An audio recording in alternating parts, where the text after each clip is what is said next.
Imagine if you were a church consultant, when you're talking with the pastor, you discover that they are owed an inordinate amount of holiday days, of annual leave that they've banked over years. What would you if you discovered this amount of days? And hang around, I'll tell you exactly how many days it was. It's the world record. I've discovered in all my consulting. As I've consulted over the last 13 years with churches, I've come across pastors who feel guilty about taking holidays, about having breaks and even having downtime. And this year, I want you to have a guilt-free Christmas break. I want to help you really take a solid break this year, Pastor, around the Christmas time, because I think you'd be surprised at the benefits that are available to you when you take a regular holiday and a good Christmas break as well. The benefits for you, Pastor, the benefits for your leadership and for your leadership team, but also for the whole church's vitality and health. So let's talk about the physical health benefits to you first, Pastor, when you take a really good holiday. And I'm talking about a 2 or 3 week holiday, but also I think for having downtime around Christmas after all the Christmas carol services and all those services are done. Well, the 2010 Framingham study showed that men who took regular vacations, regular holidays, were 32% less likely to die from heart attacks. And for women, 50% less likely to have a heart attack. So there you go. I think first off, it's the physical health benefits.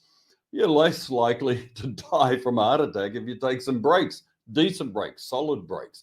The American Psychological Association did a study and they found that holidays help reduce overall stress levels. Well, at one point I'd say, duh, of course it does. When you have a really good holiday, and I mean 2 or 3 weeks holiday, but also when you have a breather after the stressful Christmas time, which for pastors and church leaders is full on with services, breakups, all sort of expectations, sometimes heightened crisis moments for pastoral care. When you take a break, you get time to breathe, to relax, to reduce your blood pressure, to reduce your stress levels, to take some long walks. Maybe here in Australia, head to the beach. Maybe just take some time out with your family and friends. There's no doubt also that not only is the reduction of stress levels or health benefits, is holidays lead to better sleep patterns because you're changing your pace. You're getting more fresh air. You're doing something different, something even maybe more exercise or more going to the gym or more swimming or more bike riding or hiking. You're getting those patterns broken in a way of that regular routine, which just I think allows you to extend more physically, and I think leads to better sleep. I remember the year that I had cancer. And if you're talking about the impact of physical health upon ministry effectiveness, I tell you, the year I had cancer, years ago now, I'm completely free of any cancer. But when I had prostate cancer, I remember the impact on my ministry that year was huge. I mean, I just lacked motivation. I lacked energy. Emotionally, I was spent for most of the year. In fact, I spent a lot of the year going around having coffees with other pastors, inviting them to our men's conference. Well, it had a great impact on our men's conference. It grew dramatically the following year. But I think in my own church, I don't think I was that effective and that brilliant. Now, cancer is neither caused or prevented by holidays, but I think the lesson here is that when you take a break and you refresh physically, your ministry effectiveness goes up. There's no doubt about that. I think this relates to the second benefit of taking holidays, of having a guilt-free break, especially this Christmas, Pastor, is you get renewed leadership energy. You know, we all get stuck in ruts and routines, and we can kind of get discontented and we can make poor decisions. You know what holidays do? You know what vacations achieve for you? They break the monotony. Lazy mornings, no meetings, no emails, dabbling with our hobbies, picking up that guitar again, or that camera, or that paintbrush, or that bike riding, whatever the hobby is, that hiking hobby. It just kind of breaks the routine that we've had, and it allows our brains and our emotions to relax. And I find that by the time I'm into the third week of my holidays, and I got holidays, 4 weeks holiday coming up, I get into a reflective space. I begin to ponder my purpose, my relationships. I begin to realign my priorities. I start to write a few notes about what's coming up in the year ahead. My emotional energy gets recharged through these different experiences of no email. Imagine no email for 3 weeks. My goodness, it just feels good thinking about it, doesn't it? Imagine no counseling, no working with staff for 3 weeks.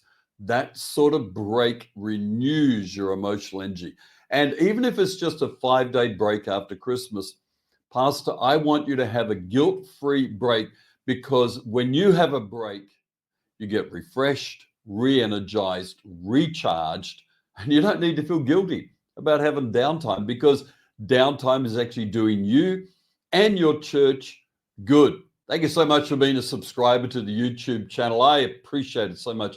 Please hit that like button, and also share this video around. Share it with your pastor, share it with your church leaders, and leave a comment below. Put a comment down below and tell me what you do in terms of your holidays, your vacations. What do you do to renew your emotional energy? I've also got a great book for you, 27 Ways to Avoid Burnout. And I talk about all sorts of things related to sustainability in ministry.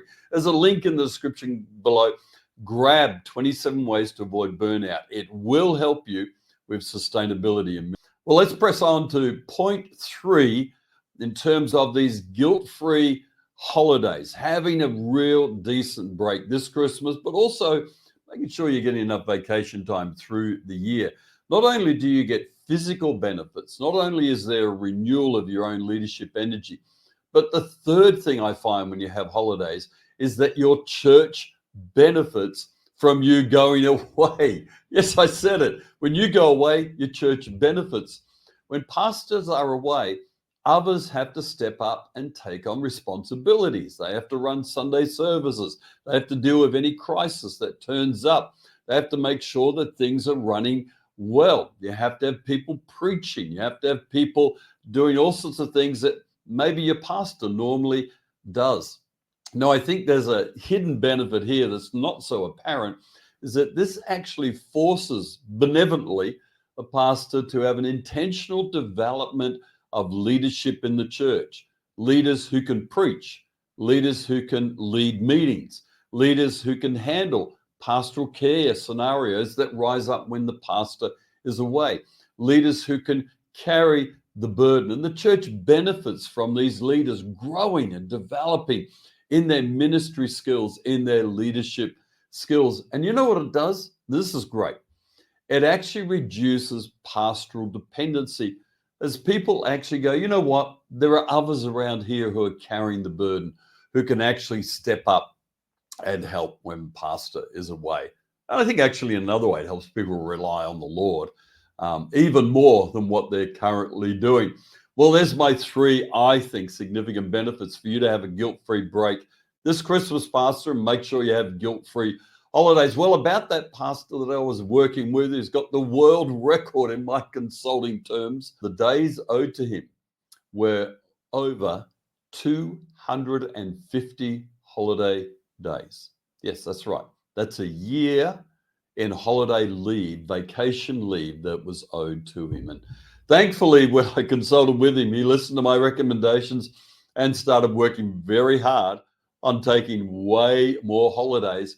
And it made a significant difference in him and in his ministry. And he might even be watching this video and leave a comment. Not that I expect him to, but he may do so. God bless you as you have a guilt-free Christmas break this year.